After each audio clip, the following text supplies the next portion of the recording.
All right, happy Tuesday, as people say. I feel like it's only in the last 5 or 10 years people started saying that. Maybe I just was missing it before, but nice to have a chance to be with you guys all again, and continue taking steps together on this path of meditation. So I'd mentioned this previously a little bit, but been pondering a little bit how to describe what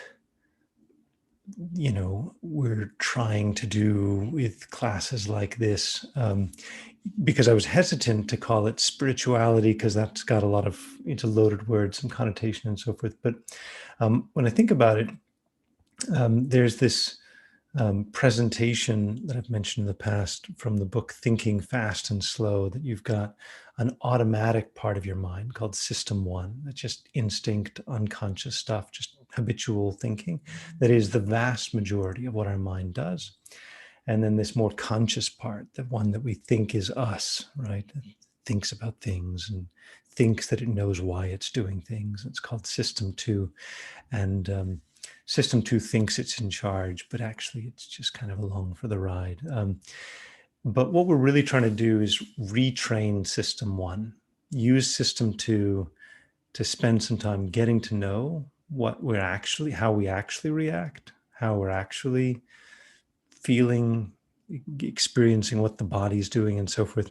So we can gradually begin to nudge that deeper part of ourself, that more visceral part, that more deeply embedded habitual part of our mind. That part can change. Our personality can change in deep ways, and we can even transcend our personality.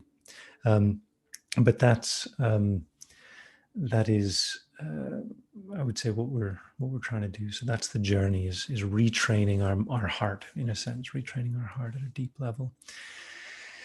So meditation as a gateway into that is our opportunity to decompress, to slow down some of our external activities, our movement, our speaking, our thinking, slow all of that down, to begin to soften up our mind, to make it a little bit easier to work with, to begin to become more aware of what's happening automatically and instinctively inside of ourselves, and then gently, nudging it in different directions, more useful directions. But again, like training a house plant to, a tree or something to grow in a particular direction. It's a slow moving process, but it is a process where we can begin to shape how we react and experience our world over time. Definitely.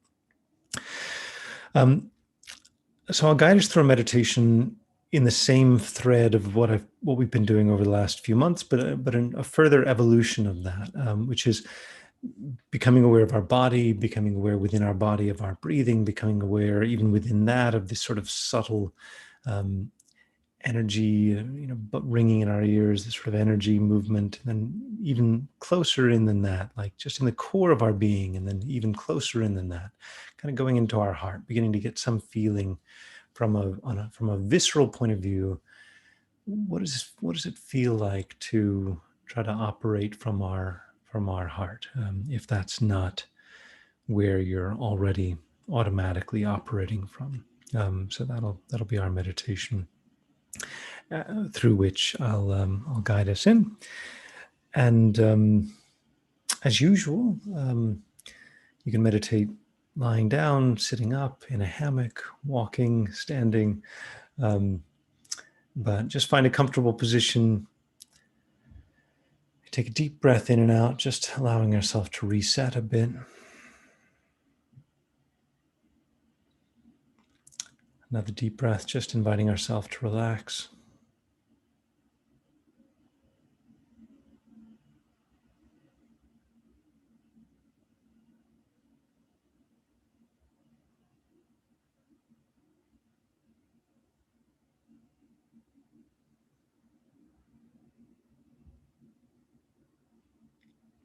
And we can begin to just become aware of our body,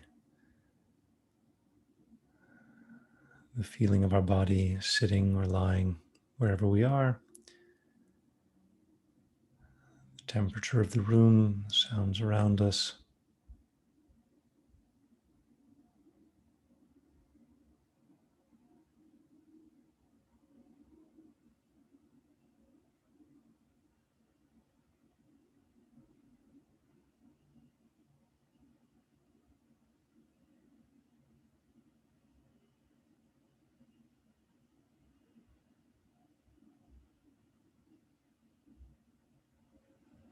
And then in particular, we can notice how the feeling in our body changes slightly with each breath. Just ask yourself, am I feeling my breath? Or where am I feeling my breath?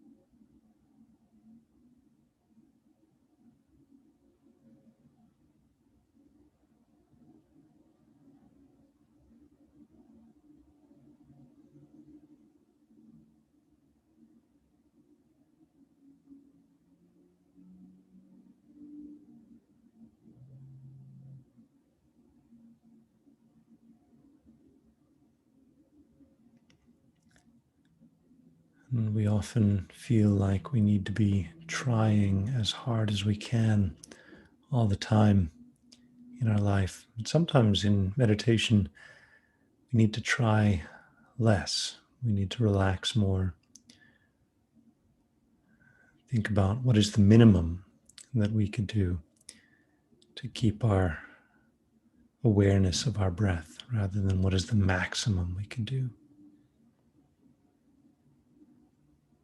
Or better yet, what is some balance?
And while the movement of our breath is the more sort of gross, obvious life energy, there are more subtle energies, just the feeling of tingling in our skin, ringing in our ears,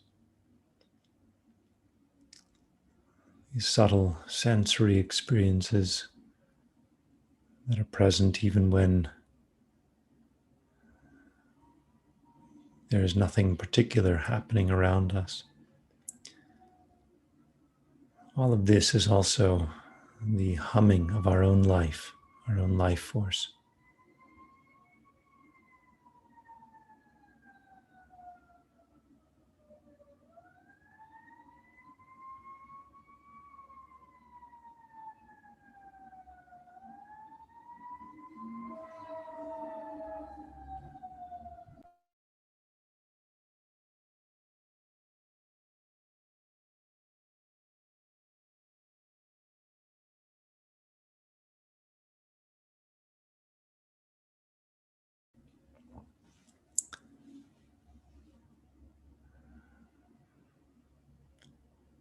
And then to go even deeper inside our body, instead of focusing superficially on our skin, we bring our attention to the very core of our body, imagining that our body becomes the nature of light, imagining that it is insubstantial, weightless, just the nature of light, but that within our body is a hollow channel of light running from the very top of our head, crown of our head, down to the very bottom of our torso,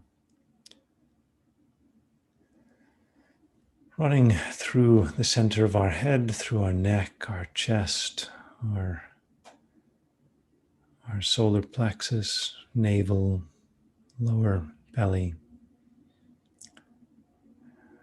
Feeling this is like a tree, very straight, like a palm tree, running through the center of our body, but also just made of light.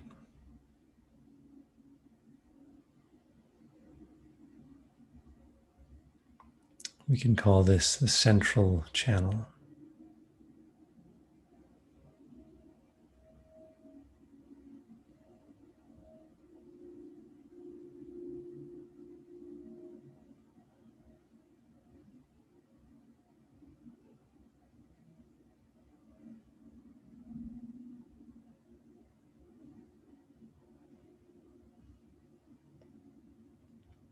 Just try to get some feeling of this and hold it.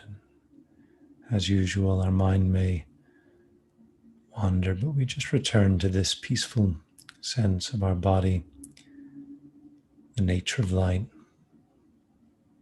Inside it, a channel of light running through the core of our body. This just lets our mind go deeper inside, beginning to recognize there are depths to our being, not just superficialities.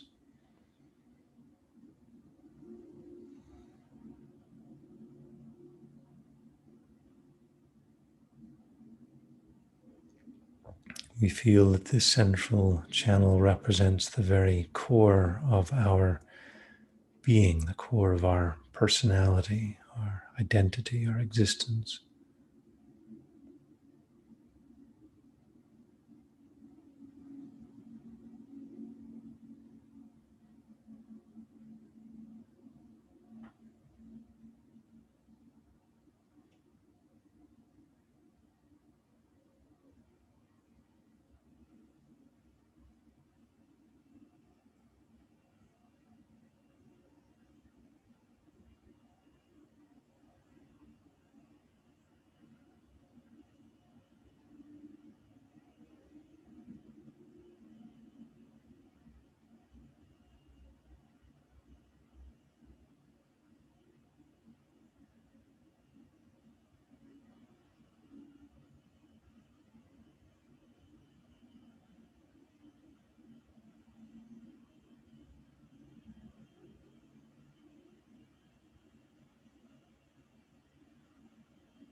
And then even within this, we can bring our attention to the area of our heart,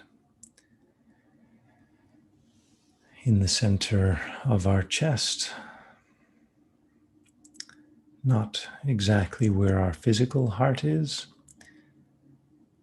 but just in front of the spine, at the midpoint, where this central channel runs through the middle of our body. Just imagine a particular area of warm light that we recognize as our heart center, the emotional center of our being.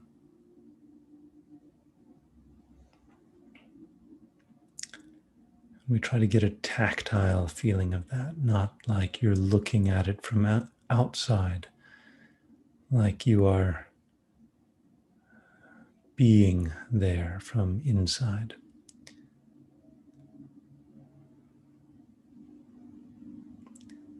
If you find that comfortable, just enjoy. If you find it comfortable, uncomfortable, then you should just relax a bit and not push the meditation.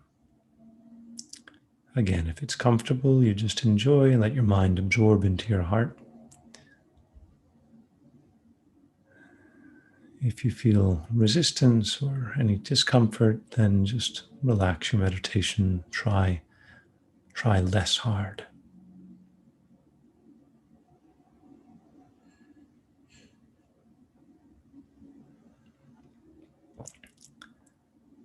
But this may bring to mind that place where you feel connection with friends, loved ones, animals, special times in your life, times of relaxation or joy.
Just gently, we can become aware that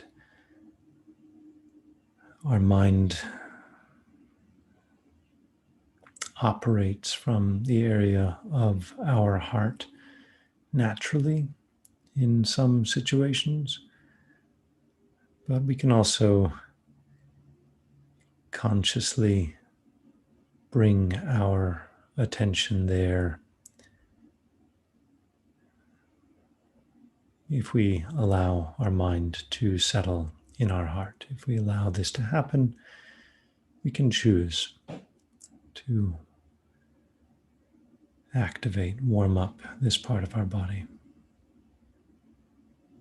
this part of our mind.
very gently we can begin to emerge from meditation in our own time with a feeling of warmth and gratitude for our life circumstances.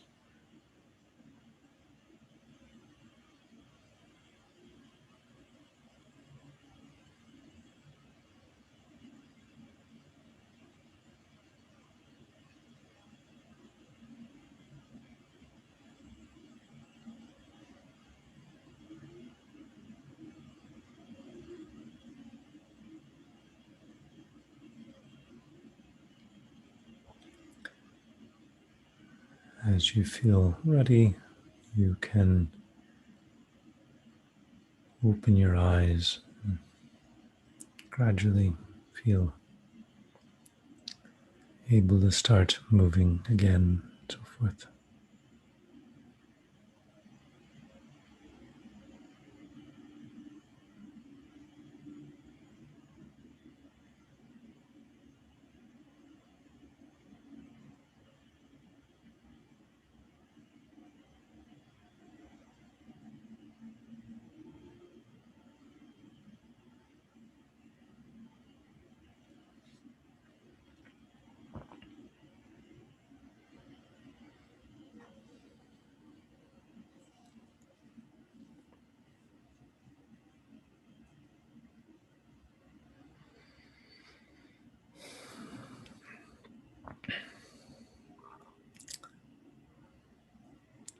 So hopefully you had some good experience with that meditation. Again, if didn't quite work, doesn't matter. There's many different meditations that you can approach, but this is the direction that is most useful, most powerful to take our meditations. That this area of our heart I mentioned, we associate with time spent with family, time spent with loved ones. If you had a deeper experience in the meditation, you may have even felt a bit like you were just waking up from a nap. Maybe you were just waking up from a nap. This is, at least according to the traditional Buddhist explanation, this is where our mind retreats to when we go to sleep. It's where our mind, but it's also the deepest part of our personality and so forth, is operating from the heart. Not to take away anything from brain research and neurology and so forth, just from an experiential point of view, this is where the action is. And this is where the action is in meditation, in the sense that when we're meditating from our heart, we can experience much deeper change than is normally possible when we're operating from our head. And even our English language has these well-established patterns of, he speaks from the heart and heartfelt feeling and so forth. And something being indicated there about the collective experience of humanity in our language. So what is the alternative if we're not always operating from our heart? So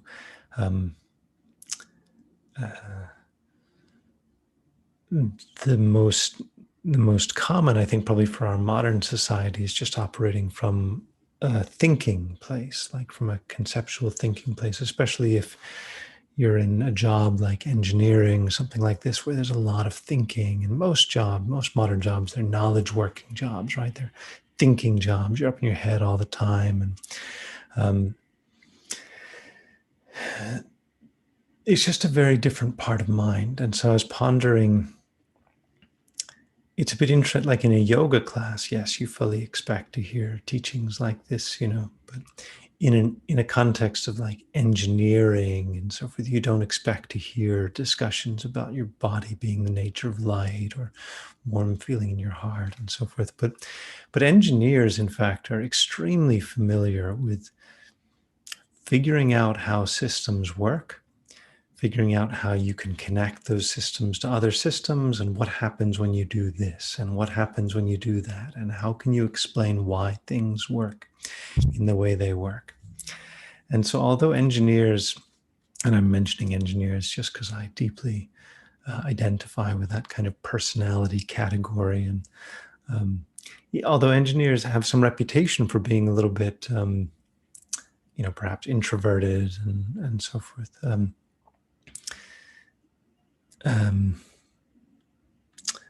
meaning not necessarily always having as easy or rich an emotional interaction with other people as some other personas might. But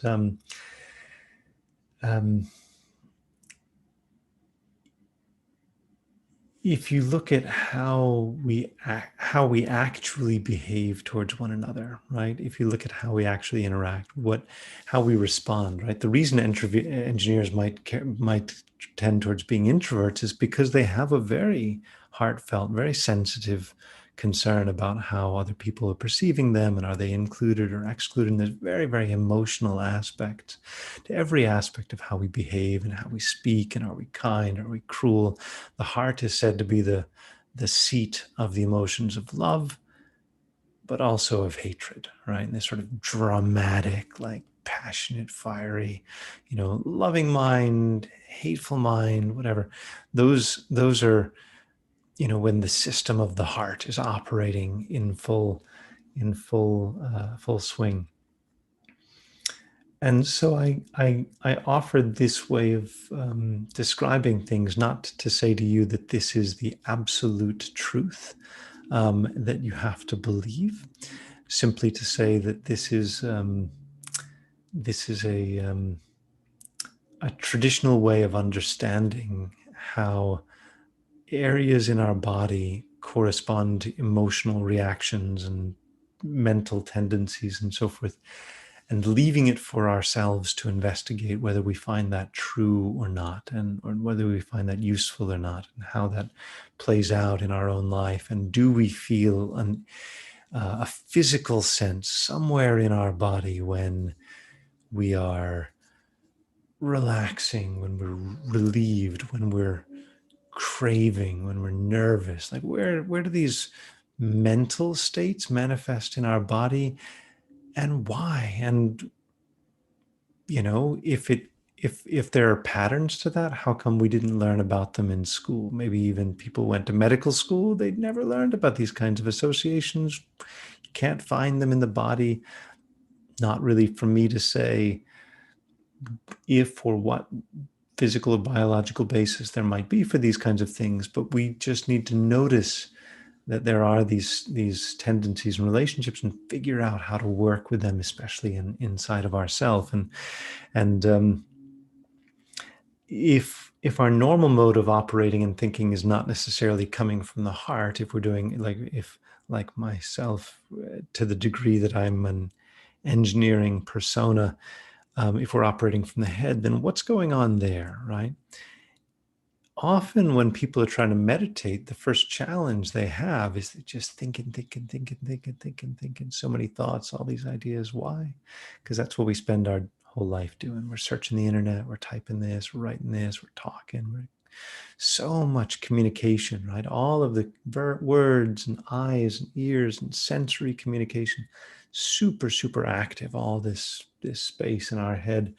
And it's easy to feel like this is where the action is. This is where we are, this is where the control center is. But under other circumstances in our life, maybe the control center is somewhere a little bit different. But what happens when you're trying to meditate is it's really hard to turn off this just go, go, go, thinking, talking mind.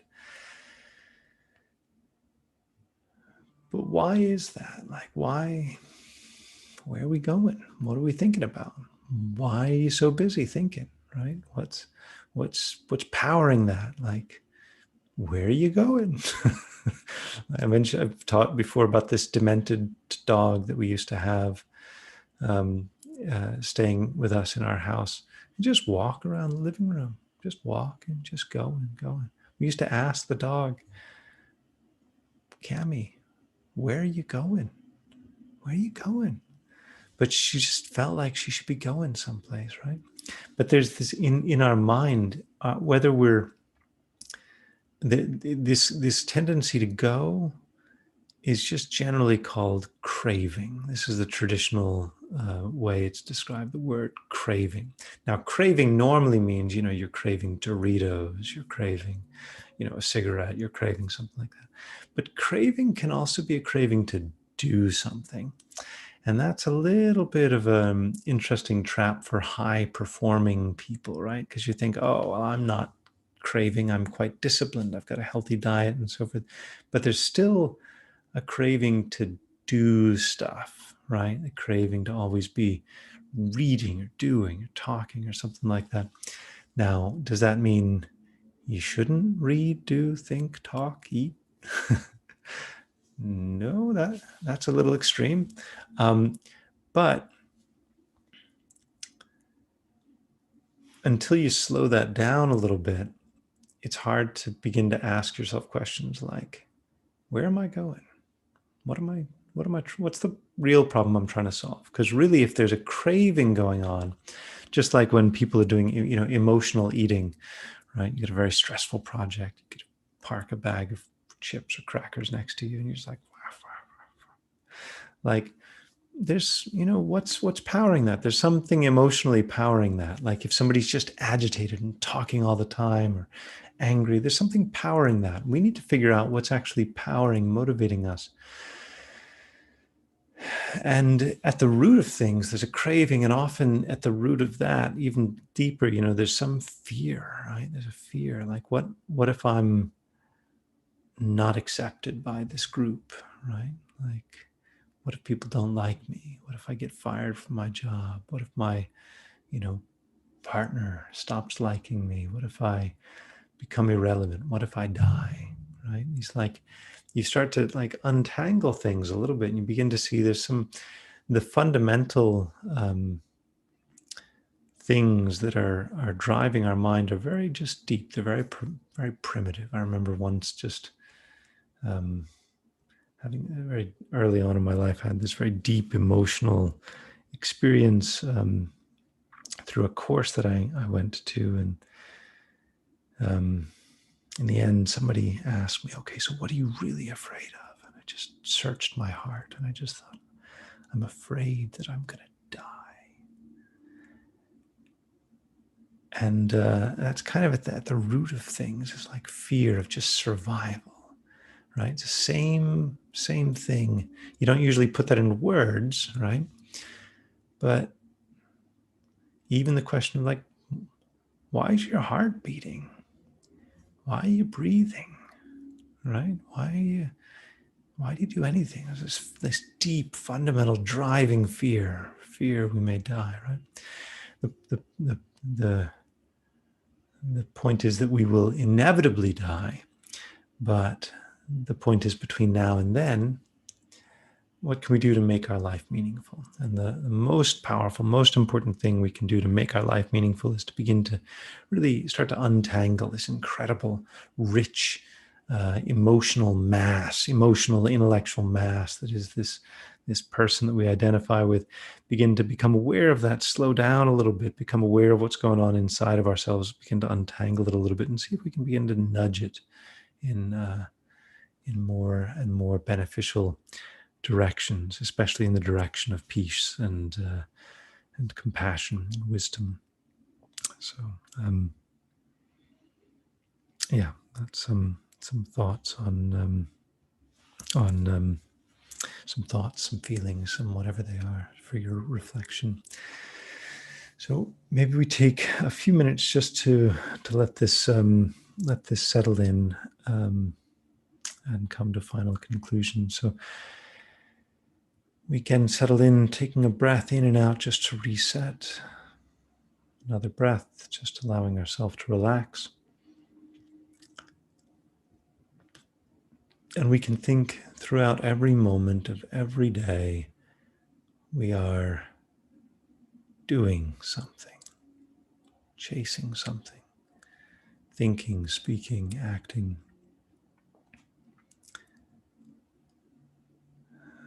But how clear are we about why? Where are we going? What's driving us? What are we busy doing?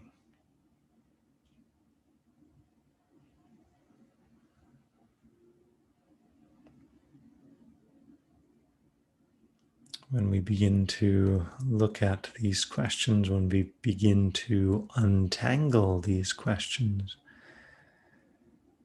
it begins to open up a lot more freedom, a lot more possibilities about how we can approach our life and activities, and how we can learn to operate more from our heart, more from genuine, empathetic standpoint, even as we are engaging in whatever daily activities we may need to do.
And we can conclude with a wish to remain aware throughout our life of where in our body we're operating from, and allowing ourselves many opportunities through the day to return to our heart.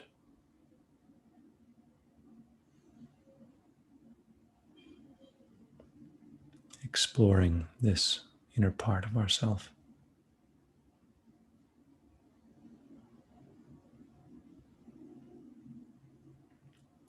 Then we can open our eyes and arise from our meditation.